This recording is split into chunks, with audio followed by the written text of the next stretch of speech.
Hello everyone, welcome back to my channel A to Z IAS. I am Dr. Riddhi and I am here with a new lecture regarding COVID-19.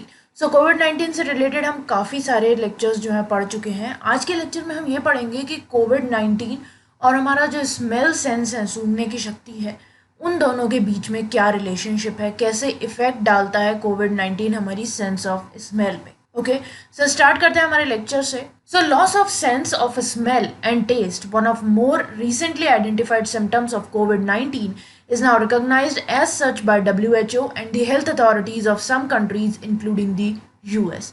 तो जो sense of smell का loss हो रहा है या test जो है, sense of test का लॉस हो रहा है, ये रिसेंटली आइडेंटिफाई किए गए हैं सिम्टम्स COVID-19 से.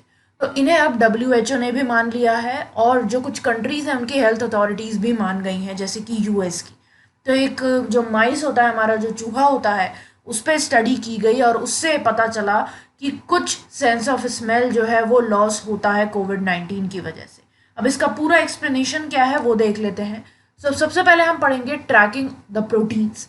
SARS-CoV-2 जो वायरस है जो कि COVID-19 कर रहा है, ये करता क्या है? It hijacks 2 human proteins to invade cells. तो सेल्स पे अटैक करने के लिए ये 2 ह्यूमन प्रोटीन्स को अपने वश में कर लेता है, हाईजैक कर लेता है. अब वो प्रोटीन्स कौन से हैं? पहला है ACE2 रिसेप्टर, जो कि सेल की सरफेस पे प्रेजेंट होता है. ये क्या करता है? It opens the door for the virus. तो जैसे हम घर में इंटेंशनल चोरी करवाना चाहते हो तो हमको गेट खुला छोड़ देंगे, तो वही चीज़ है. तो सेल सरफेस का जो रिसेप्टर है, ये वायरस को एंटर होने देता है आसानी से, अगर वायरस इसको अपने कंट्रोल में कर ले तो. और दूसरा है TMPRSS2. इसको यूज करके वायरस जो है अपने जेनेटिक मटेरियल को रेप्लिकेट करता है. सो रिसर्चर्स ने क्या पता किया? That in mice these two proteins are produced by certain cells of the nasal cavity that contributes to the mice sense of smell and ours also. So researchers ने ये पता किया कि ये जो 2 प्रोटीन्स हैं, इन्हें प्रोड्यूस कौन करता है? कुछ सेल्स प्रोड्यूस करती हैं नेजल कैविटी की, जो कि हमारे स्मेल के सेंस में हेल्प करती हैं. मतलब कि जो सेल्स हमारी सूंघने में हेल्प कर रही हैं, वही सेल्स इन प्रोटीन्स को प्रोड्यूस करती हैं. Now within the olfactory epithelium, which is a tissue lining the nasal cavity that is involved in smell, the sustanticular cells had the highest level of SARS-CoV-2 receptors. अब ये पता चला कि olfactory epithelium जो है, olfactory epithelium क्या होता है? It is a tissue which lines our nasal cavity. हमारी nasal cavity को जो tissue line करके रखता है, उसको हम olfactory epithelium कहते हैं. तो वहाँ पे जो sustanticular cells हैं, उनमें सबसे ज़्यादा लेवल मिला हमें SARS-CoV-2 receptors का. अभी जो सस्टेंटिकुलर सेल्स है, करती क्या है? They help transfer odours from the air to the neurons. तो जो हवा में जो भी खुशबू है, जो भी बदबू है, उसे एयर से, मतलब हवा से, न्यूरॉन्स तक पहुंचाने का काम सस्टेंटिकुलर सेल्स का ही होता है. तो और इन्हीं में सबसे ज़्यादा हमें SARS-CoV-2 रिसेप्टर्स भी मिले हैं. Now the researchers found that the mature olfactory neurons do not express ACE2 while the sustenticular cells do. अब रिसर्चर्स को ये पता चला कि जो हमारी मेच्योर ऑल्फैक्टरी न्यूरॉन्स हैं, वो ACE2 वाला रिसेप्टर एक्सप्रेस नहीं करती हैं, लेकिन सस्टेंटिकुलर सेल्स करती हैं. So the sense of smell in COVID-19 patients appear to be lost because the sustentacular cell assist neurons in sensing odours, probably by processing odour binding protein. तो इसीलिए क्या हुआ, जो COVID-19 पेशेंट्स हैं उनमें जो सेंस ऑफ स्मेल है वो खत्म हो गया. क्यों? क्योंकि जो सस्टेंटिकुलर सेल्स हैं वो न्यूरॉन्स को असिस्ट कर रही थी, वो उनको हेल्प कर रही थी ओडर्स को सेंस करने में.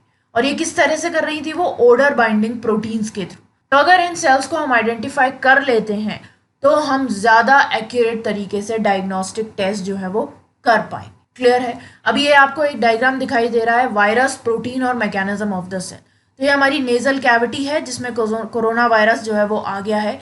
ये हमारा ऑल्फैक्टरी सीलिया है, ये ऑल्फैक्टरी एपिथेलियम है. तो इसमें ये हमारी सस्टेंटिकुलर सेल्स हैं जिसके अंदर आपको ये ACE2 प्रोटीन्स दिखाई दे रहे हैं. तो यही वो ACE2 प्रोटीन्स है जिसके थ्रू कोरोना वायरस जो है हमारे ऑल्फैक्टरी एपिथेलियम में एंटर करता है. जो ग्रीन कलर के दिखाई दे रहे हैं आपको, वो है मेच्योर ऑल्फैक्टरी न्यूरॉन्स, और यहाँ पे आपको कहीं भी ACE2 नहीं दिख रहा. ये हमारी ऑल्फैक्टरी नर्व्स है. तो इसके थ्रू ये एंटर करता है और जो यहाँ कहीं पे प्रोटीन्स होते हैं हमारे दूसरे वाले, उनको ये रेप्लिकेट करने के काम में लेता है खुद के जेनेटिक मटेरियल. क्लियर है? अब इन सब चीज़ों का एज से क्या रिलेशन है वो देख लेते हैं. सो रिसर्चर्स ने ये भी पता किया that larger amount of proteins are made in older mice than in younger ones. तो रिसर्चर्स ने ये पता किया कि प्रोटीन्स का ज़्यादा अमाउंट जो है वो ओल्डर माइस में बनता है, यानी कि जो बूढ़े हो गए हैं, जो बड़े हो गए हैं, बजाय के छोटे माइस में, बच्चे जो हैं अभी। Now these are the significant findings because the more entry proteins a host cell has, the easier it is for virus to bind, enter and infect that cell. अब ये चीज इंपॉर्टेंट क्यों है? क्योंकि जितने ज्यादा एंट्री प्रोटीन्स होंगे उतना ज़्यादा जो हमारा वायरस है वो इजीली हमारे सेल में एंटर कर पाएगा, क्योंकि अगर इससे नहीं कर पाया तो इससे कर जाएगा, इससे नहीं कर पाया तो इससे कर जाएगा। तो जितने ज़्यादा गेट होंगे उतना ज़्यादा एंट्रिंग की प्रोबेबिलिटी बढ़ जाएगी वायरस की। Now the high levels of entry proteins in the nasal epithelium may explain why older humans are more likely to become infected with the novel coronavirus than younger humans. और ये चीज़ ये भी explain कर रही है कि entry proteins का level ज़्यादा है नेजल एपिथेलियम में जो ओल्डर लोग हैं, इस वजह से उनमें कोविड-19 जो है वो ज़्यादा इम्पैक्ट डाल रहा है, ज़्यादा अपना इफेक्ट दे रहा है बजाय के यंगर ह्यूमंस के। क्लियर है?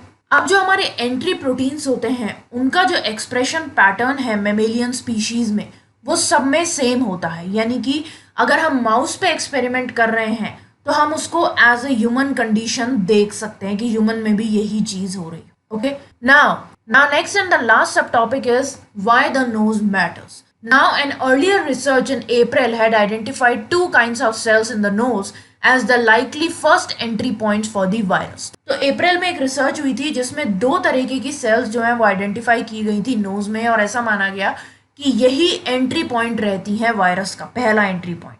अब ये कौन सी सेल्स थी? गॉबलेट सेल्स जो कि म्यूकस प्रोड्यूस करती हैं, and the ciliated cells which help sweep mucus to the throat so that it can be swallowed. तो ये जो सीलेटेड सेल्स होती हैं वो क्या करती हैं? म्यूकस को अंदर की तरफ धकेलती हैं जिससे वो हमारे गले में चला जाता है। सो ये थी हमारी पहली स्टडी। अब जो अब वाली स्टडी हुई है और जो पहले वाली स्टडी थी उनमें कुछ डिफरेंसेस थे।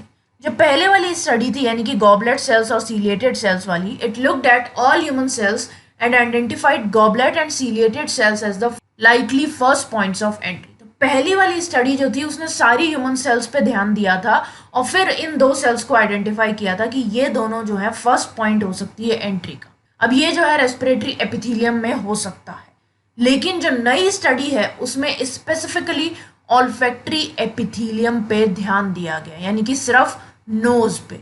लेकिन जो पहले वाली थी उसमें रेस्पिरेटरी एपिथेलियम पे ध्यान दिया गया, जिसमें हमारी नोज, लंग्स, ब्रोंकाई, ब्रोंक्यूल्स सब इंक्लूड रहते। क्लियर है? तो अलग अलग फाइंडिंग्स कोविड-19 को लेके कुछ कुछ दिनों में आ रही हैं जो मैं आप लोगों के साथ शेयर कर रही हूँ। तो इसी तरीके से मेरे साथ बने रहना। कोई भी डाउट आता है आपको किसी भी चैप्टर में, किसी भी लेक्चर में, तो आप कमेंट सेक्शन में मुझसे पूछ सकते हैं। ओके, सो इस लेक्चर की पीडीएफ आपको मेरे टेलीग्राम ग्रुप पे मिल जाएगी, जिसका लिंक मैंने डिस्क्रिप्शन बॉक्स में दे दिया है। सो गाइज, अगर आप लोगों को ये वीडियो इन्फॉर्मेटिव लगा तो बेल आइकन को प्रेस करना मत भूलना, जिससे आगे भी आपको इसी तरीके के इन्फॉर्मेटिव वीडियोस मिलते रहें। सो आज के लिए बस इतना ही। That's all for today guys. Thanks for watching. Bye bye.